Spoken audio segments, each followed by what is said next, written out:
حضور نے فرمایا تمہیں ایک ایسا عمل نہ بتا دوں جس میں بدن بھی نہیں تھکتا اور ہے بھی بڑا آسان؟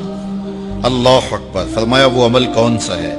الصمت و حسن الخلق، خاموشی اور اچھے اخلاق۔ زیادہ بولنے سے بہتر ہے خاموش رہو، خاموشی میں نجات بھی ہے، ثواب بھی ہے۔ زیادہ بولنے والا جھوٹ بھی بول لیتا ہے، زیادہ بولنے والا گالی گلوچ اور سب و شتم پر بھی اتر آتا ہے، زیادہ بولنے والا کسی کی پگڑی بھی اچھال دیتا ہے، زیادہ بولنے والا غیبت بھی کر لیتا ہے، زیادہ بولنے والا ایسا مزاح کر دیتا ہے جس سے کسی کو تکلیف پہنچے۔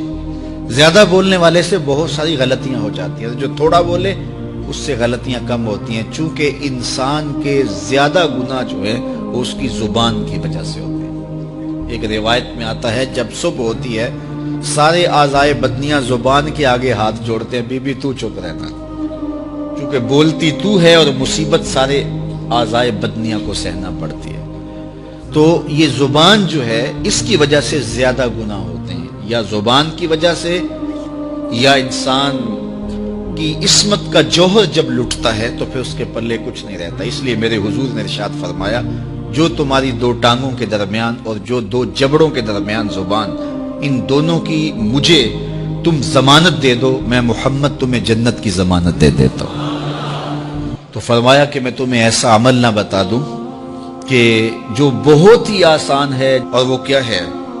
الصمت، خاموشی، وحسن الخلق، اور دوسری بات اچھے اخلاق، رویوں کی خوبصورتی۔ کسی سے ملو تو ہنس کے ملو، کسی سے بات کرو تو لہجے میں نرمی ہو، کسی کی عزت آبرو کا خیال رکھو، بڑے کا احترام کرو، چھوٹے پر شفقت کرو، مخلوق خدا پر رحم کرو، اللہ کی مخلوق پر شفقت سے پیش آؤ، رسول کریم کی امت پر رحم کرو۔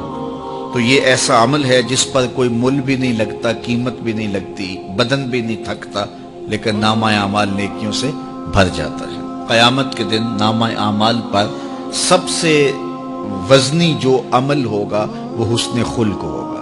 حضور نے فرمایا کہ بیہودگی اور فحش کلام کرنا یہ سب کچھ جو ہے، تو فرمایا یہ اسلام میں سے نہیں ہے، اور بہترین اسلام وہ ہے جس میں خلق اچھے ہو۔ حضور نے ارشاد فرمایا کہ جو حسن خلق ہے یہ گناہوں کو اس طرح مٹا دیتا ہے جس طرح جو مصفہ پانی ہوتا ہے، اچھا پانی ہوتا ہے، وہ بدن سے میل کچیل اتار دیتا ہے، اور جو برے اخلاق ہیں وہ عمل کو اس طرح فاسد اور ضائع کر دیتے ہیں جس طرح شہد کے اندر سرکہ ڈال دیا جائے تو شہد صحیح نہیں رہتا۔